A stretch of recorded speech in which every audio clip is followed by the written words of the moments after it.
What is Charlotte doing? Black pudding with an apple and leek sauce. Is that it? It's a quarter-final place up for grabs here. I can't see it. Legendary chef patron Anton Mosimann has been cooking for over 40 years and has high expectations from his new team. Welcome to Mosimann. I'm Anton Mosimann. Don't let me down. Don't let the customers down. That's the most important thing. To risotto, please. Table 16. To risotto. Billy's nerves are being put to the test once again.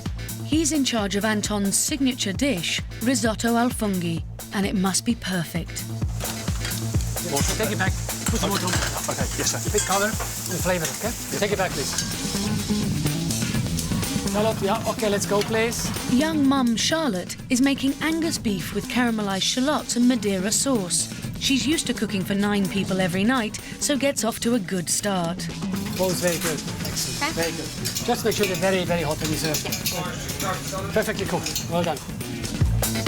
Meanwhile, Billy still can't get Anton's signature risotto dish right. No, I need this a bit more fluffy. Mix it well. Tiny bit of whipped cream. Tiny bit more, yeah. Yeah, I've only cooked risotto once before, so yeah, I'm learning lots. So it sticks now, you see. Right. Okay. It sticks. Put it back. Some more bouillon. Christopher is cooking haddock Monte Carlo, served with poached egg and herb sauce, but his first attempt is not hot enough to serve. Give it back to me, please, the other plate. Just make sure it's very, very hot. Take the herbs off.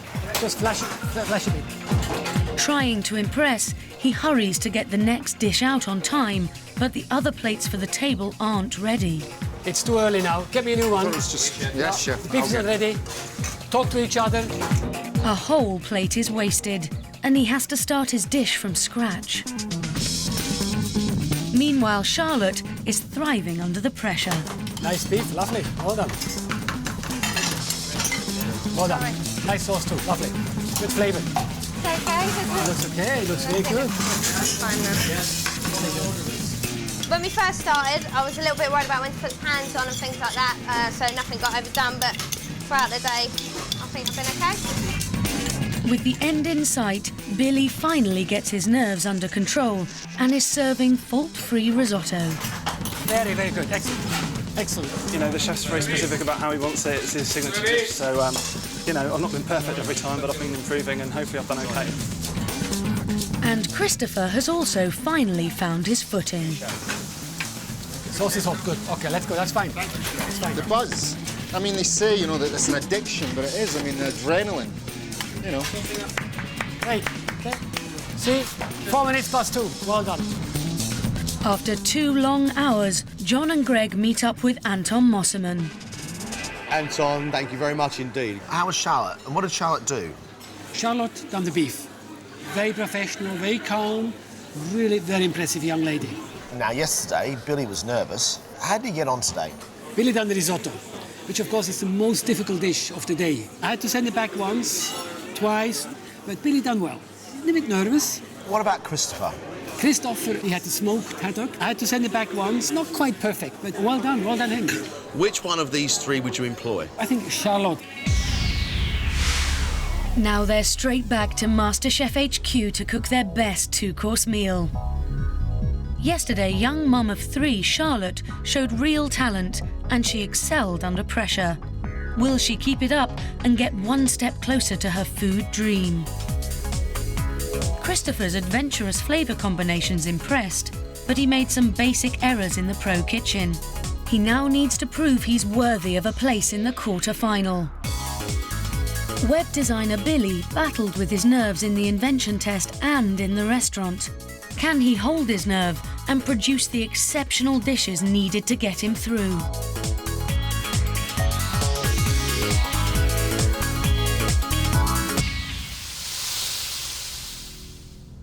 You've got 1 hour. Do it. Become a quarter-finalist. Off you go. They now have to cook a 2-course meal of their own design. Only one will win a place in the quarter-final. Charlotte is trying not to overcomplicate her menu, but still wants to show some original flair. What are you going to do that's going to get you into a quarter-final, Charlotte? I am doing black pudding with apple apple and leeks and a cider mustard sauce and apple tart tartine. Do you think people may accuse you of taking it a little bit easy? Everybody does steak, lamb, all that sort of thing's always done. I thought black pudding is a little bit different. Charlotte, you want to change your life.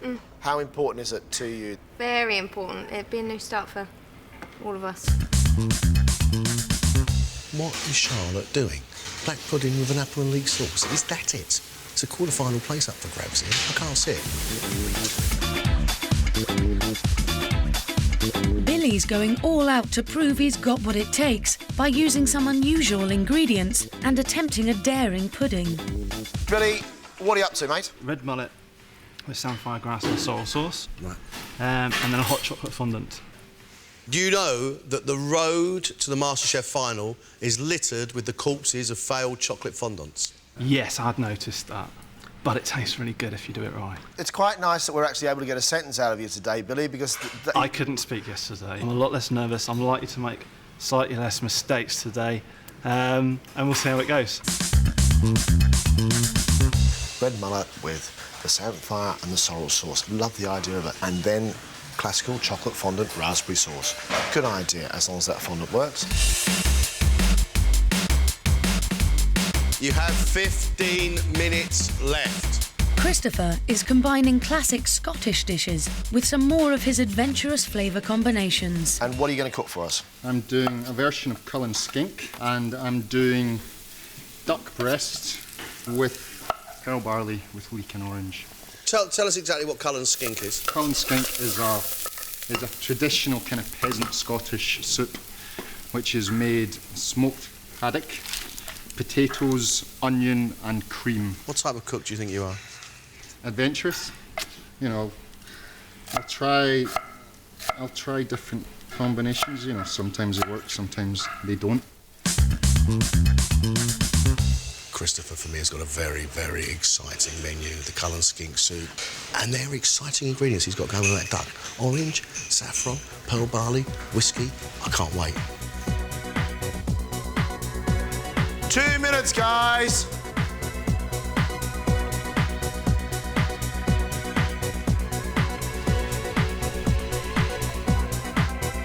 Time's up.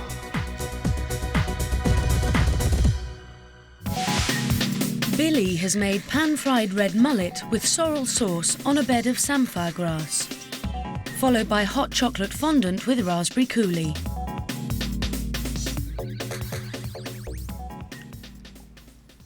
The fish is beautifully cooked. It's all really well seasoned, really good textures. Billy, I think that's a really, really good dish. What I don't particularly like is the creamy texture of that samphire sauce, but the tastes are great. Let's move from main course to said dessert. You promised the chocolate fondant. It looks like a chocolate pancake. A fondant should be a tower. The difficulty with fondant is the inside of that fondant should be an oozy, gooey chocolate sauce. Sure. Is that going to happen? I'm hoping so.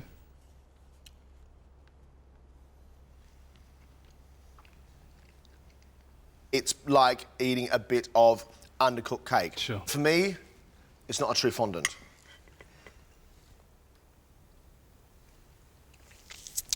Soft, lush, cocoa chocolate, not too sweet, hints of vanilla. Good pud.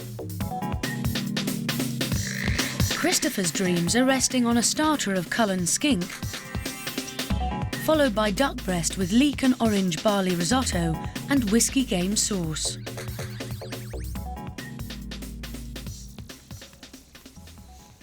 It's not bursting with flavour. That's lacking some guts. I am in total agreement with my learned friend. It needs some flavour to bring it alive. It's deep and it's rich and it's soft and it's good. Flavour-wise, that's pretty full on. Quite exciting. The duck is cooked really nicely. It is strong, really well done. The flavours are brilliant. Charlotte has made a main course of black pudding with leeks and apples, followed by an apple tart tatin. You don't need to present food in this way to impress people because you are obviously quite a good cook. I didn't want to do something everybody else had done. Simple as that. But Charlotte, you know that this might be your undoing, don't you?